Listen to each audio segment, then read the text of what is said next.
यूट्यूबवर किंवा Googleवर कुठेही शोधून सापडणार नाही. पहिल्यांदाच आपल्या चॅनलवरती अपलोड केली जात आहे. ही सांगली जिल्ह्यातील वाळवा तालुक्यातील पेठ गावातील अप्रतिम अशी टेस्टी दूध पावटा रेसिपी. तर नक्की एकदा ट्राय करून पहा. अगदी नॉनव्हेजसुद्धा विसराल इतकी अप्रतिम टेस्टी ही रेसिपी होते. चला तर पाहूया ही अगदी साध्या सोप्या पद्धतीने कशी बनवायची आहे.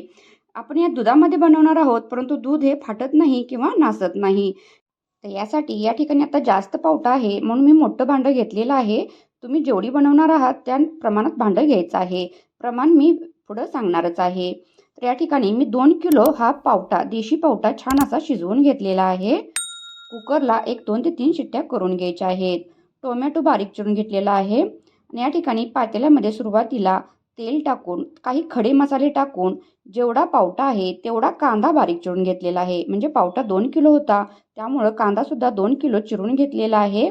2 ते 3 टोमॅटो बारीक चिरून घेतलेला आहे.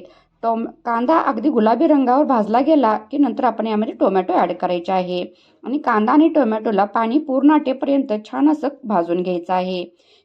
यानंतर थोडीशी कोथिंबीरीचे देठ घ्यायचे आहेत. आलं, लसूण आणि मिरची आपल्या टेस्टनुसार घ्यायची आहे आणि याची पेस्ट पाणी न घालता मिक्सरमधून करून घेऊन ती यामध्ये ॲड करायची आहे. त्याचबरोबर यामध्ये खायचा सोडा एक 1.5 चमचा टाकायचा आहे.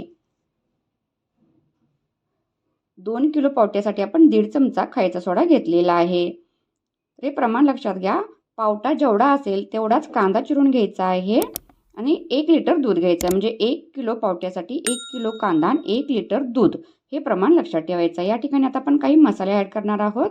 लाल काश्मीर तिखट, घरगुती कांदा लसूण मसाला आणि या ठिकाणी सांबर मसाला किंवा कोणताही तुम्ही तुमच्या घरी उपलब्ध असेल तो गरम मसाला वापरला तरी चालेल आणि टेस्टनुसार मीठ टाकून हे छान असं मिक्स करून घ्यायचं आहे.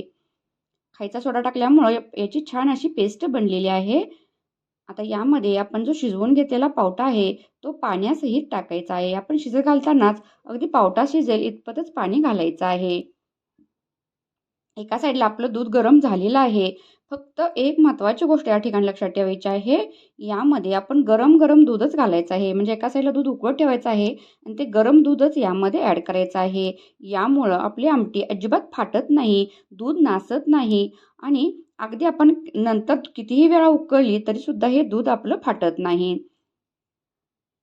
अगदी खमंग असा वास आत्ताच सुटलेला आहे. अगदी नॉनव्हेज ही खायची इच्छा होणार नाही, इतकी अप्रतिम टेस्टी अशी ही रेसिपी बनते. नक्की एकदा तुम्ही बनवून पहा. भरपूर अशी कोथिंबीर घालायची आहे. तयार आहे या ठिकाणी आपला दूध पावटा.